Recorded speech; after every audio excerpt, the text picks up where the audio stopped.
Hello viewers, good morning.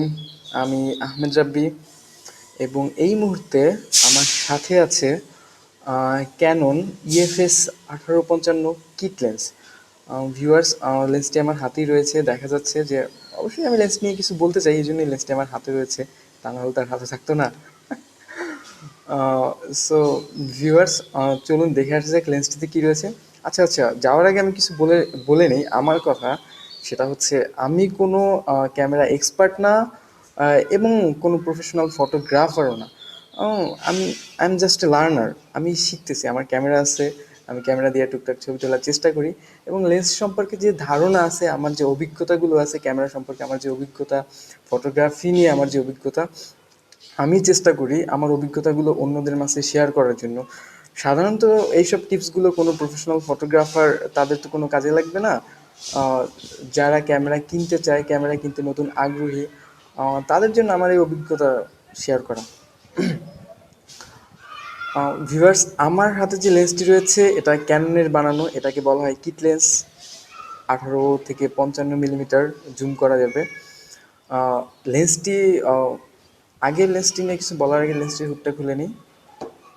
Sorry, hood না, cap. এটা হচ্ছে লেন্সের রেয়ার ক্যাপ, খুলে ফেললাম। সো ভিউয়ার্স, এই হচ্ছে আমাদের লেন্সটি, দেখাই যাচ্ছে। ও, আমার কাছে লেন্সটিকে অনেক কিউট লাগে। লেন্সটি অনেক ভালোই, হালকা পাতলা ওজনের।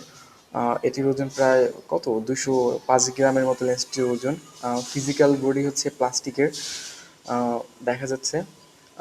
ভিউয়ার্স, লেন্সের সব থেকে বড় ব্যাপার হলো, সব থেকে না, অনেকগুলো বড় ব্যাপার, একটা হলো লেন্সের অ্যাপারচার। আমরা দেখতে পাচ্ছি যে লেন্সটা হচ্ছে ক্যানন জুম লেন্স বলা হয়, যদিও বা এটাকে ফটোগ্রাফাররা কিট লেন্স বলে।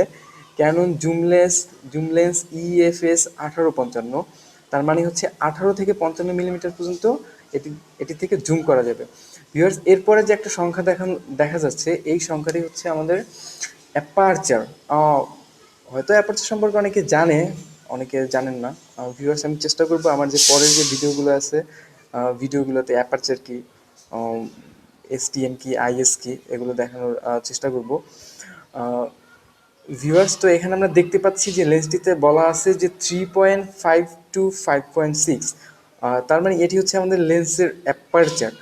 ভিউয়ার্স, আপনারা হয়তো বা জানেন, যত সংখ্যা যত কম অ্যাপারচার তত বেশি, সংখ্যা যত বেশি অ্যাপারচার তত কম।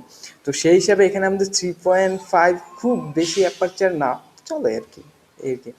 ভিউয়ার্স, এরপরে যেটা আছে লেখা IS2, আইএস, এরপরে লেখা আছে 2। আইএস দিয়ে সাধারণত বোঝানো হয় যে ইমেজ স্টাবিলাইজার আছে কিনা। এখানেও আমাদের লেখা আছে যে ইমেজ স্টাবিলাইজার 2, এটা হচ্ছে লেন্সের মডেল। ভিউয়ার্স, সেই হিসেবে এই লেন্সটির নাম হচ্ছে ক্যানন ইএফএস 1855 IS2 লেন্স। আহ, আমরা সচরাচর যারা ক্যামেরা কিনি, সবাই ঢাকা থেকে ক্যামেরা চেষ্টা করি, বসুন্ধরা, বায়তুল মোকাররম, বিভিন্ন মার্কেটে আছে। মার্কেটে সাধারণত এই লেন্সটির দাম নিবে 4,000, 4,000 না, 5,000 থেকে 5,500 টাকার মতো দাম নিবে, কমও নিতে পারবে। ভিউয়ার্স, লেন্সটির দেখা যাচ্ছে যে এখানে দুটি বাটন রয়েছে, একটা হচ্ছে stabiliser, that means image stabiliser, এটা অন অফ। তারপরে আরেকটা আছে এএফ এবং এমএফ। এএফ হচ্ছে অটো ফোকাস এবং এমএফ হচ্ছে ম্যানুয়াল ফোকাস। ভিউয়ার্স, এখানে হচ্ছে, এটা হচ্ছে আমাদের জুম রিং। আর ছোট্ট এখানে এই যে চিকন যে রিংটি রয়েছে, এটা হচ্ছে আমাদের ফোকাস রিং। আমরা যখন ম্যানুয়ালি কোনো ছবি তোলার সময় ম্যানুয়ালি যখন ফোকাস করার চেষ্টা করব, তখন আমাদের ফোকাস রিং থেকে অ্যাডজাস্ট করতে হবে। আমরা যখন অটো ফোকাস যাব, তখন অটো ফোকাসে গেলে আমাদের এফ বাটনটা অন করতে হবে। অন করার পরে এরপরে অটো ফোকাস, তখন আমাদের এই যে ম্যানুয়াল ফোকাসের যে রিংটি আছে, রিংটি লক হয়ে যাবে। এবং যখন আমরা এফটা যখন ছেড়ে আবার ম্যানুয়াল ফোকাসে আসবো, তখন এটা অন হয়ে যাবে। ভিউয়ার্স, এটা হচ্ছে ইমেজ স্টাবিলাইজার। এর পাশে লেখা লেন্স মাউন্ট, যে কোন ক্যামেরার কি মাউন্টে লেন্সটি লাগবে, ইএফএস, এবং লেন্সটির জুমের যে আওতা সেটা লেখা আছে যে 18 থেকে 55 মিলিমিটার। Image stabiliser. ভিউয়ার্স, এখানে একটি লেখা আছে যে ম্যাক্রো 0.25 মিটার, অথবা 0.8 ফিট। তার মানে ভিউয়ার্স বোঝা যাচ্ছে যে এটা 0 পয়েন্ট, এটা মিনিমাম যে ফোকাস ডিস্টেন্স সেটা হচ্ছে 0.25 মিটার। এর কাছ থেকে যদি আপনারা ফোকাস করতে চান তাহলে আপনারা দুঃখিত, ফোকাস করতে পারবেন না। এই হচ্ছে viewers Canon EFS 1855 IS2 lens. ও ভিউয়ার্স, এখানে আরেকটি জিনিস আছে, সেটি হচ্ছে এখানে একটা কি বলে এটাকে, এখানে 58 মিলিমিটার একটা কথা লেখা আছে। এটা হচ্ছে আসলে আমাদের লেন্সের ফিল্টার। সাধারণত ফিল্টার ইউজ করা হয় কারণ হচ্ছে যদি কোনো ধুলাবালি, আঙুলের ছাপ, ময়লা এগুলো যদি লেন্সের উপরে পড়ে, পড়লে পরবর্তীতে এই গ্লাসটা মুছতে গেলে দেখা গেছে গ্লাসের উপরে কোনো রকমের স্ক্র্যাচ পড়ে পড়ে যেতে পারে। এই জন্য হচ্ছে সাধারণত ফিল্টার ব্যবহার করা হয়। 58 মিলিমিটার এটা হচ্ছে আমাদের ফিল্টারের যে সাইজ, সেটা হচ্ছে আমাদের এই ফিল্টার। ভিউয়ার্স বলে রাখি যে কাস্টমার রেটিংয়ে লেন্সটি 3.5, তার মানে খুব বেশি একটা ভালো না। 3.5 আউট অফ 5, মানে 5-এর ভিতরে লেন্সটির রেটিং হচ্ছে 3.5। সো খুব বেশি একটা ভালো না। ভিউয়ার্স আরেকটা যেটা বলতে পারি যে একটু আগে আমরা বলেছি যে অ্যাপারচার আমরা বলেছি যে ম্যাক্সিমাম অ্যাপারচার হচ্ছে আমাদের 3.5 to 5.6। কিন্তু যখন হচ্ছে মিনিমাম অ্যাপারচার তখন হচ্ছে এটার অ্যাপারচার হচ্ছে 22 থেকে 38, তার মানে 22 থেকে 38 পর্যন্ত আমাদের হচ্ছে মিনিমাম ফোকাস। ভিউয়ার্স আরেকটি জিনিস সেটা হচ্ছে সাধারণত লেন্সের একটা পরিমাপ দেওয়া হয় যে 35 মিলিমিটার সমমান যে পরিমাপটা দেওয়া হয় সেটা হচ্ছে এই লেন্সের জুম হচ্ছে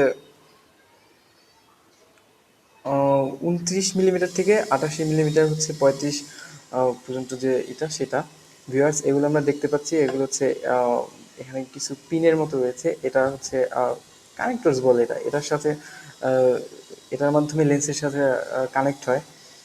আহ, এই তো ভিউয়ার্স এটাই হচ্ছে ক্যানন IS2 লেন্সের review. So viewers thank you, ভালো থাকবেন। এবং কোনো যদি কোনো রকমের কোনো কমেন্ট, কোনো কিছু জিজ্ঞাসা করার থাকে কমেন্টে আস্ক করতে পারেন। আহ, চেষ্টা করব আমি আমার অভিজ্ঞতার মাধ্যমে আপনাদেরকে সেটা শেয়ার করার জন্য। সো ভিউয়ার্স আমি আবারও বলে রাখি, আমি কোনো ক্যামেরা এক্সপার্ট না, কোনো প্রফেশনাল ফটোগ্রাফার না, I am just a learner. হয়তো বা অনেক যারা ফটোগ্রাফার আছেন প্রফেশনাল আমার ভিডিওটি দেখবেন, আম, তাদেরকে বলছি যদি কোনো ভুলভ্রান্তি হলেও হতে পারে, হলে ক্ষমা সুন্দর দৃষ্টিতে দেখবেন এই আর কি। সো ভিউয়ার্স আজকের মতো টাটা, বাই বাই। আবার দেখা হবে অন্য কোনো ভিডিও নিয়ে। এবং আমাদের চ্যানেলটি অবশ্যই সাবস্ক্রাইব করতে ভুলবেন না, কারণ সাবস্ক্রাইব করলে আপনি পরবর্তীতে আরও নতুন নতুন ভিডিও আপডেট পাবেন। So viewers bye bye.